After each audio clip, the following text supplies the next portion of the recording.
So we're going to be making homemade caramel sauce today. Now this seems like it's a scary thing to do because caramelizing sugar, it doesn't make sense to most people that sugar melts, but it does, and it makes a good caramel sauce. So we're going to be making homemade caramel sauce and with 3 simple ingredients: white sugar, butter, and heavy whipping cream, and that's it. So let's get started. So we're going to start our caramel with 2 cups of sugar in a dry saucepan, and we're going to stir it with a whisk until it starts to melt.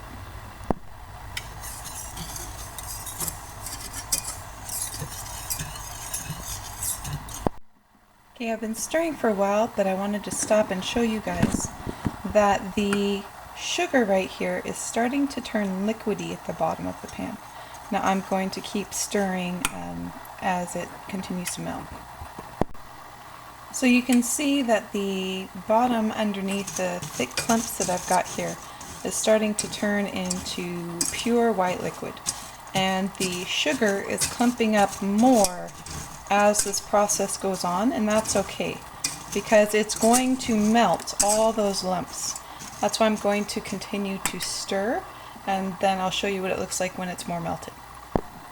So you can see the melting process has taken over half of the sugar is now melted, and so I'm going to continue to stir until I get the lumps out. So you can see I've got most of the lumps out already, and I have a light amber color, light brown color happening, and I'm going to keep stirring, but I turned the temperature down. It was medium high to get the sugar starting to melt, but then I turned it down because it's extremely easy to burn at this point, and I made the mistake burning it the last time I made this. So I turned it down to low, and you'll see I have my butter ready to go, because as soon as the lumps are all gone and it's dissolved, that's when I'm going to get ready to add in my butter and finish off my caramel.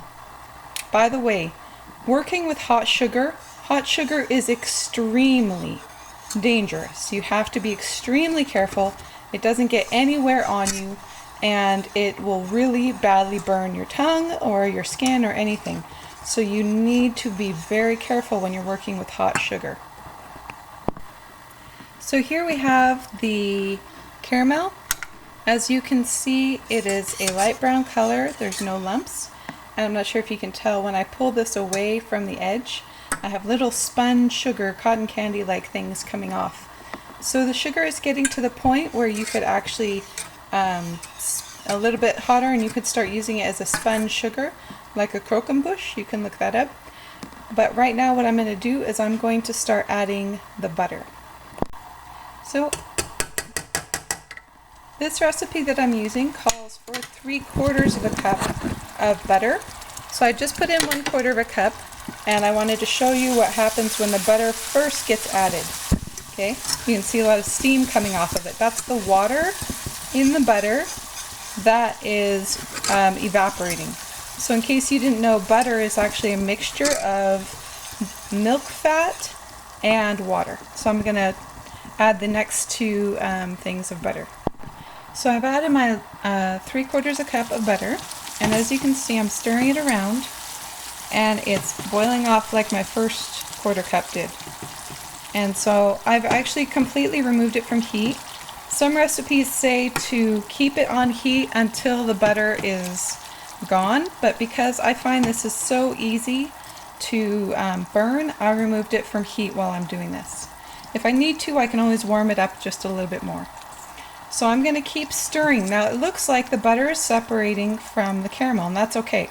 I'm going to keep stirring the butter in, and then I'll show you what that looks like before I add in the heavy cream. So here it's starting to look a lot more like caramel. You can see how thick it is. You can still see there's still some butter oil sitting on the top. So I'm stirring that in, but be very careful, because if you stir too vigorously, the butter oil leaps up out of the pot and sprays you, so you don't want to get burned that way, so be really careful. Okay, so when this is done, it's getting pretty close to done, so I'm going to turn to my heavy cream, and I'm going to start slowly stirring in my heavy cream. You'll see it's going to start bubbling again, and that's okay. So a little bit more heavy cream, stirring some more. See how easy it is for it to splash out? I'm holding the camera with my hand, so I would otherwise be a little bit more careful, but it's kind of hard balancing the two. Okay, so I'm going to go ahead and finish adding my cream, and then I'll show you what it looks like. So I've stirred in my cream. As you can see, it is fairly thin, and that's okay. It thickens up quite considerably as it cools down. So the main point was to get it so that all the cream was dissolved into the sugar butter mixture, and we've accomplished that. So I'm going to remove the caramel from the pot. I'm going to put it in another container so I can clean the pot. There's some baked on sugar around the edges. While you're cooking, you don't need to worry about that, okay? Just ignore it. If you were cooking hard candy, for example, if you were making a hard candy, what you would do, let me just show you real quick, is use a tool like this, and you would dip it in some water. I actually had some water sitting right here, and you slowly go around the edges, dip in water, go around the edges, and that brings the sugar back into the solution and the water just boils off. And that's how you keep the edges from getting yucky. And that's what you're going to be doing if you're making a hard candy with melted sugar. But because this is a caramel, I didn't need to worry about that too much, so I just did a little bit. So again, you can see I've got this slightly runny looking, but it's going to thicken up nicely caramel. So here is our final product, a beautiful brown caramel. Looks delicious. For comparison, this is a batch I made earlier, and you see it looks more like brown coffee. This one I let cook because I didn't take it off the stove as I was adding butter. I let cook a little bit too long, and so it burned a little bit. So it'll got a little bit of a burnt flavor to it. If I dip it up, you can see how dark that is. Whereas this is a really nice warm brown caramel. So that's what you're aiming for. And if you don't get it perfect the first time, it's just sugar, butter, and cream, and you can try again. And you know what? Even if it tastes a little bit burnt, you still enjoy it over something like ice cream.